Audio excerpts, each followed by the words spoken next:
everyone, I'm Paul Orfanos, National Community Engagement Manager at Delphi Bank, which is a division of the Bendigo Adelaide Group, and welcome to Delphi Connect, a segment where, as part of our commitment to community engagement, we bring you leading experts from fields as far and wide as economics and the markets, property, health, scientific research, the arts, community affairs, just to name a few.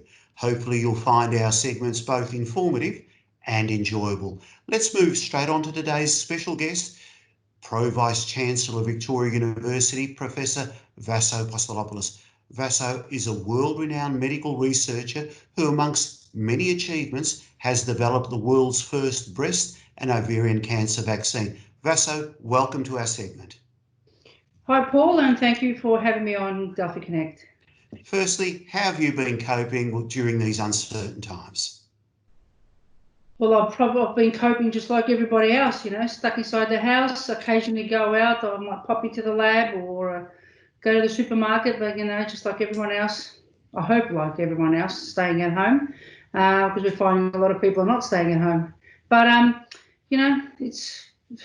we have to deal with it. We've got a pandemic, and we need to take our precautions and try and stay away from crowded places and stay at home as much as possible.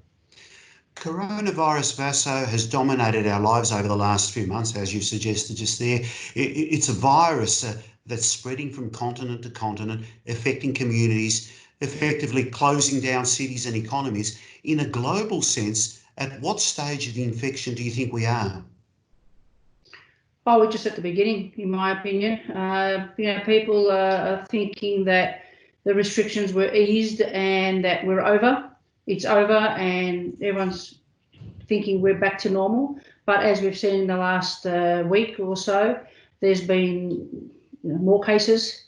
People are calling it a second spike, but I don't think the first spike was over. So it's just the continuation of the first spike, in my opinion.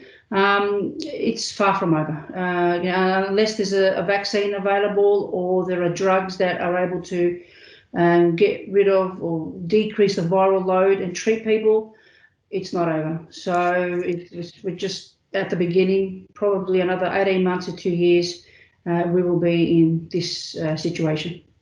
Now, we talked about the world, but just bring it back to Australia. As far as Australia goes, Vasso, do you feel we're over the worst of COVID-19 here? No, we're not. As we've seen in the last week, we've had a spike in Melbourne, especially. We had, I think it's a 1 week continuously with double digits. We had 20 people per day, then we had 40, it went to 70, went down, etc. So, it's disappointing to see those figures going up, but I think it's, a lot of people are just thinking it's over. There are probably not clear messages, or there's no clear understanding of the people in the risk or hotspot communities, and they're just going out and about. So, as of tonight, there will be those restrictions that the Premier of Victoria has stated. 10 postcodes spanning almost 30 suburbs, they need to be in lockdown in order to keep the rise in number of cases, to try and keep some control over it. Mm-hmm. So, yeah. There are many efforts currently being made worldwide to develop a vaccine for COVID-19, and you and your team are part of this global effort. Can you give us just a snapshot of how your work on coronavirus is going? Yeah, there are many labs around the world that are working on coronavirus. However, every lab is working, they have a different method, or they're designing different methods of developing the vaccine. But what's most important is how to deliver the vaccine to the human, to the body, so the body can recognize that as a virus, although it's not, it's an artificial, could be a peptide or a protein or something artificial that mimics the virus, that we're trying to generate an immune response. So we're trying to develop methods of delivering that, which is an artificial virus or part of the virus, for the person to make an immune response, and then that immune response will be able to kill off the virus. So there are many labs around the world that are working on developing a vaccine. We are also working on a vaccine at Victoria University. Now, what's different about what we're doing, we have 25 years experience of developing vaccines for a number of different disorders, for autoimmunity, for cancer, for drug addiction. So we've got a long-term expertise, and we have a method of delivering the vaccine. So delivering it in a manner that the body can make a response. So our method is different to what everybody else is using. Hopefully everybody's attempt or efforts translated to human clinical trials. If there's 100 clinical trials conducted with all the different methods, hopefully one or two will be the effective one and will be able to protect the population. That's very interesting information. And just on that, how long do you believe we are away, Vasso, from that day we received that most welcome of news that a vaccine for the virus has been developed? And once a vaccine is developed, in your estimation, how long would it take before it leaves the lab and is ready for use at our local doctors' clinics? To develop a vaccine from scratch, it takes about 10 to 15 years before anything is available. And so what we're trying to do, what researchers are trying to do, they're trying to use methods that are already available for other vaccines. And so we're fast tracking, we're not starting from scratch, we're starting from the point where there's already methods developed. So we're saving at least 10 years from that process. A vaccine, look, it has to all the preclinical testing has to be done. Some vaccines have already entered human trials, but even that, we don't know if it's going to work. We don't know if there are going to be any side effects. And there is a lot of stringent criteria that you need to go through to ensure that the vaccine is safe and is inducing a protective immune response. So, at best, the quickest something could probably be available is within 18 months or to 2 years. And that's fast tracking it, because it takes a long time to do these studies, in humans especially. And after that, once they're all proven to be successful, induce immunity, then it will go into, you'll need to do bulk generation of the vaccine in large quantities, and it will be available in doctors' clinics. But that's at least 18 months to 2 years away, at best. In the meantime, as there's no vaccine available today, Vasso, are there any drugs being developed to kill the virus which will help those who have severe symptoms of COVID-19? And how important are anti-coronavirus drugs? Well, at the moment, since there is no vaccine to immunise the population to be protected against coronavirus infection, since there is no vaccine available, the best next option, and I think will be more quicker, will be to develop a drug against coronavirus. That is to treat people who have coronavirus, decrease the viral load, and hopefully there'll be minimise or eliminate the number of deaths. As with the vaccines, same with the drugs. A lot of labs around the world are using methods. First of all, they're repurposing FDA-approved drugs. So these are drugs that are already used in humans for other purposes, for other disorders. And researchers are trying to identify all these drugs to see if they can be repurposed to have antiviral activity.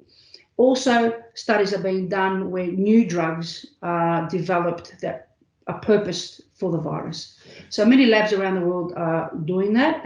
Our lab as well at Victoria University, we are also screening all these drugs. We are developing new drugs. We've screened millions of drugs.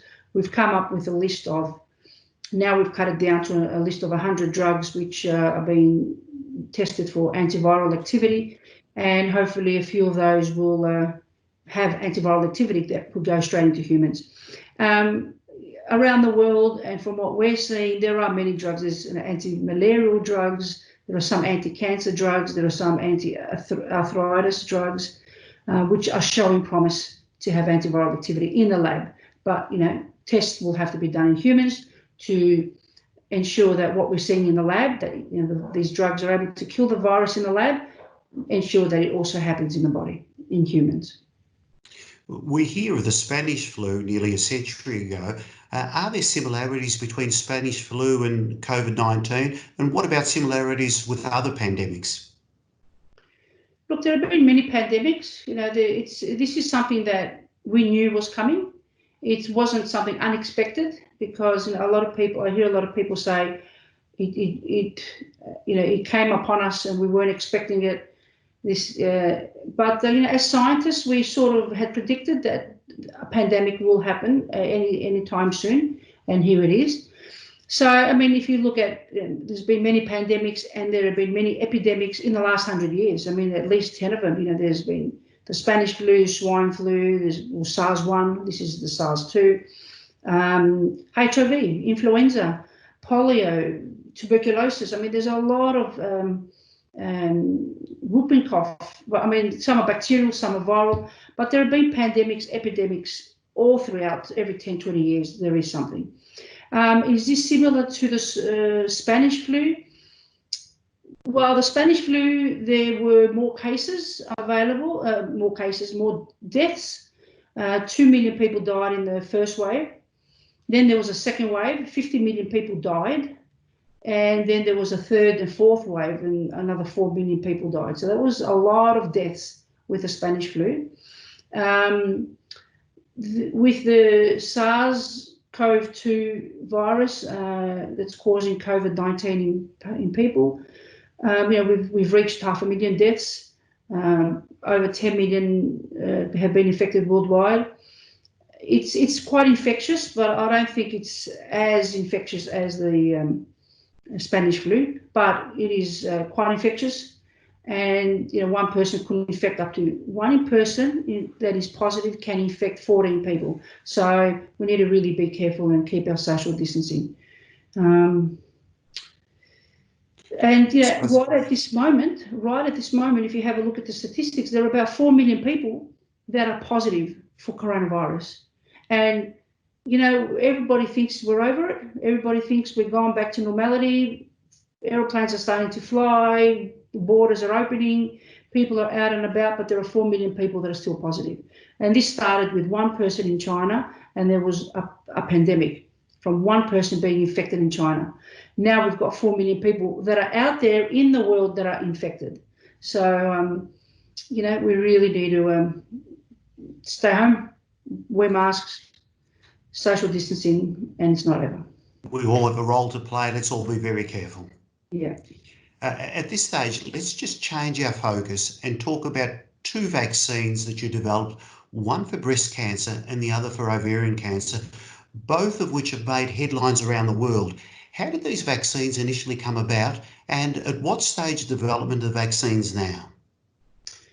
Okay, so to develop a vaccine, you need to identify something. For example, in the cancer, you need to identify something that's on the cancer, and then we make that artificially, as a synthetic peptide, as a protein. So you make it synthetically. So you're mimicking the cancer, basically.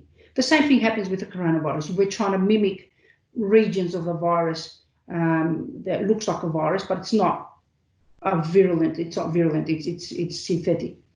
So once you've identified that, then you have to find a method of delivering it to the body so the body can make a response.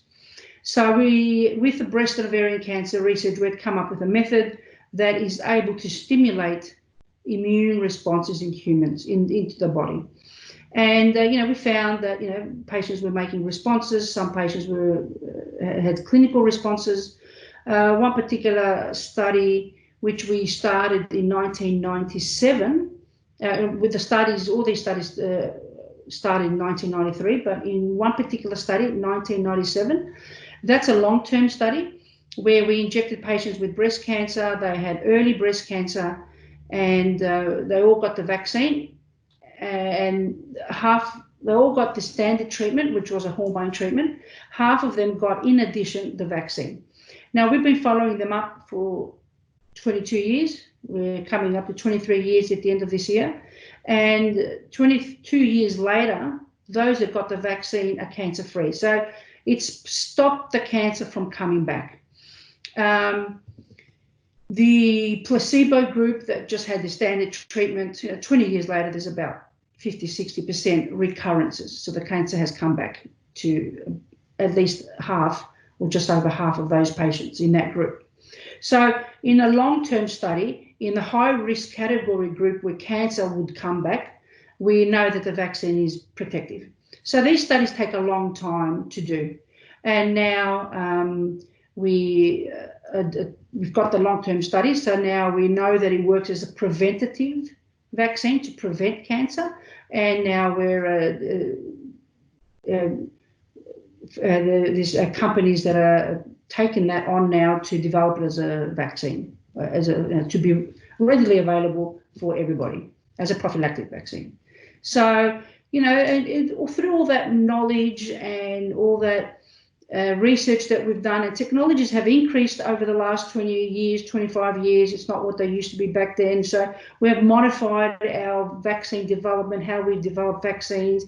We've introduced new ways of delivering the vaccine, and now we've optimized that, and we've been able to develop a vaccine for coronavirus.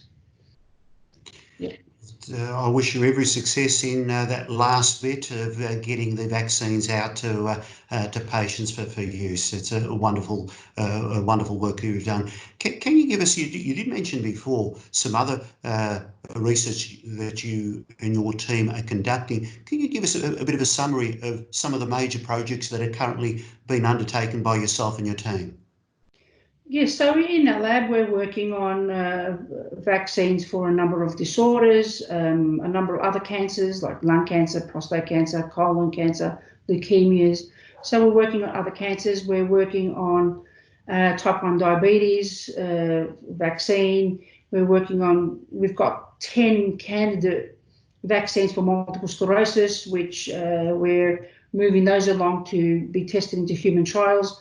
So that's one part of the lab where we're developing vaccines. The other part, we're looking at inflammatory disorders such as Crohn's disease, ulcerative colitis. We're looking at mental health disorders, depression, type 2 diabetes, cardiovascular disease. Now, that sounds like we're working on a lot of diseases, but what's common between all these diseases is inflammation and the body's immune system gone wrong. So we're trying to understand inflammation, trying to understand what's gone wrong with the immune system, and we're developing drugs and treatments for other disorders.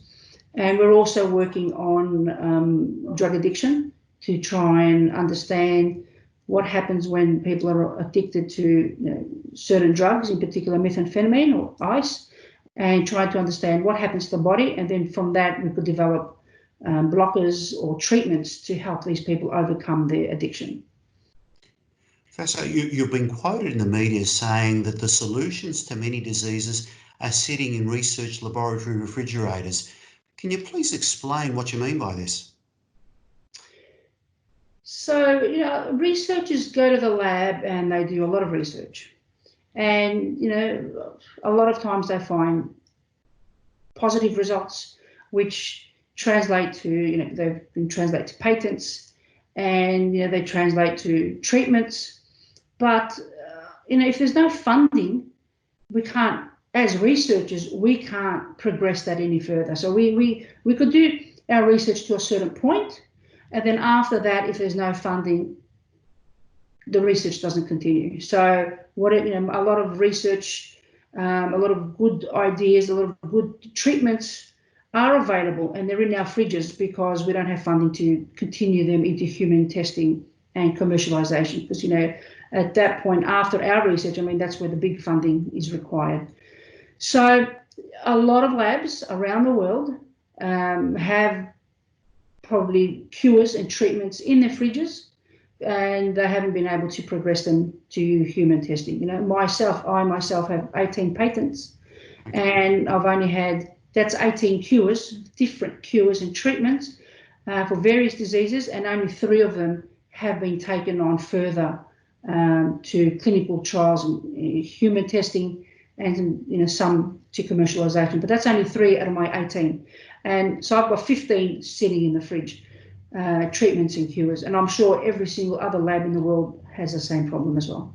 So it's a big issue, it's a big problem, because there's lack of funding to be able to progress research. So well, let's see if we can get some of these other treatments out of the fridges. Yes, that'd be fantastic if there's funding available. There are treatments and cures for just about everything, but you just need the funding to prove it in humans. You've received so many awards for your work, both in Australia and internationally. Is there one award above all others that's particularly special to you? Look, I've received a lot of awards. I've received over 100 awards. As you can see at the back of my wall, it's full of different awards. I've got another cabinet which has got lots of different medals and trophies, and it's not actually very common for a researcher to get awards and to get medals and get trophies, because it's only the sports people that do that. A sports person will get a medal, a trophy for their success in sport, but it's very, very uncommon in research. But I have received a lot of awards. Every single award is special to me. Every single award is on my wall or in my cabinet.